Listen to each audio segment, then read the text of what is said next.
Bismillahirrahmanirrahim. Assalamu alaikum. My name is Aksa Nawaz and my father's name is Muhammad Nawaz. I am pursuing BS Chemistry from University of Sahiwal. I belong to University Sahiwal. I take part in the War of Words of Rural Community. मेरी तकरीर का मौजू है यौम दिफा पाकिस्तान 6 सितंबर 1965। मैं चुप था कि बर्बाद न हो जाए गुलशन कर सकूं, नादान ये समझ बैठे मुझ में कुव्वते ललकार नहीं। कौमों की ज़िंदगी में हुब्बुल वतनी कितना कलीदी और कितना रोशन है, इसलिए उद्बा और शोरा ने ऐसे ऐसे मोती तख्लीक किए हैं कि उनकी जगमग से ज़माना चमक रहा है। 6 सितंबर 1965 की सुबह भारत अचानक पाकिस्तान पर हमला आवर हुआ। उसका इरादा था कि वह सुबह नाश्ता लाहौर के जिम खाना में ही करेगा। मुसलमानों के हाथों बार बार रुसवा होने के बावजूद हिंदू कौम को होश नहीं आया कि जिस कौम से वो टकरा रहे हैं वो कट तो सकती है लेकिन झुक नहीं सकती।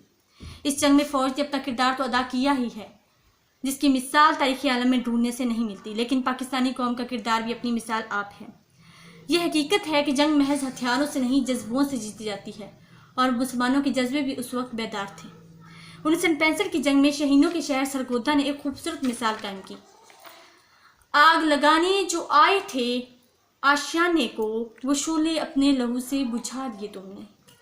सरगोदा एयर बेस का कमांडर बयान करता है कि जंग के दिनों में एयर बेस की हिफाजत के लिए इजाफी फ़ौज आई हुई थी, जिसके लिए चारपाइयों और बिस्तरों की ज़रूरत पड़ी।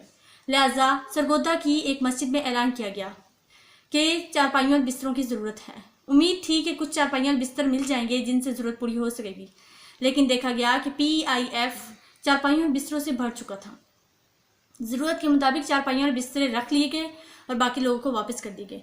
उन्होंने गुस्से से चारपाइयों और बिस्तरे फेंक कर कहा, अगर आप लोग ये नहीं रखेंगे तो हम लोग भी इन्हें वापस कर देंगे। इनका खलूस और जज्बा देखकर आंखों में आंसू आ गए और पता चला कि इस कौम के लोगों में ऐसा जज्बा है तो दुनिया की कोई कौम उसे शिकस्त नहीं दे सकती। शहीदाने वतन के हौसले थे दीद के काबिल, वहाँ पर शुक्र करते थे जहाँ पर सब्र मुश्किल था।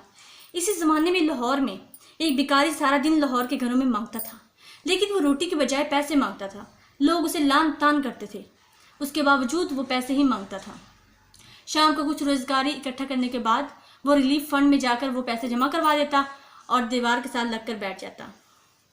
एक दिन उसने यही कुछ किया और वो दीवार के साथ लगकर बैठ के अपने सारे पैसे रिलीफ फंड में जमा करवाने के बाद और अपने झूले से खुश्क रोटी निकाल कर पानी में डिबो कर खाता है। एक सहाफ़ी ये मंजर देख रहा था। उसने पूछा, तुमने ऐसा क्यों किया? भिखारी ने बड़े जज्बे से जवाब दिया, आज इन पैसों की वतन को ज़्यादा ज़रूरत है। मेरा वतन सही सलामत रहे तो मुझे भी रिस्क मिलता रहेगा और मैं कभी भूखा नहीं मर सकता। उकाबों की तसल्लुत पर फ़िज़ाएं फ़ख्र करती हैं, खुदी के राजदानों पर दुआएं फ़ख्र करती हैं। बदन से जिनके पैदा हों बेटे महमूद आलम से, वो धरती सर उठाती है, वो माएँ फ़ख्र करती हैं। लिहाजा इन ये वाक़यात पढ़कर और सुनकर वो आज ठंडी सांसें भरते हैं, जिनके दिलों में आज भी कुछ कसक और एहसास बाकी है। वरना सब के लिए ऐसा नहीं है। आज हमारे मुल्क में दर पर्दा गैर मुस्लिम मुल्क का रिवाज है और हम मुसलमान होने के बावजूद खुदा की बजाय इस सहारे पर यकीन रखते हैं। हमारा दीन तो यही इस्लाम है और ये तालीम देता है कि यहूद व हनूद मुसलमानों के दोस्त नहीं हो सकते, लेकिन हम ये भूले जा रहे हैं। तो क्या हम वाकई ही मुसलमान हैं? चलता है खंजर तो चले मेरी रगों पर, खुद ही बेच के अपने में कभी झुक नहीं सकता।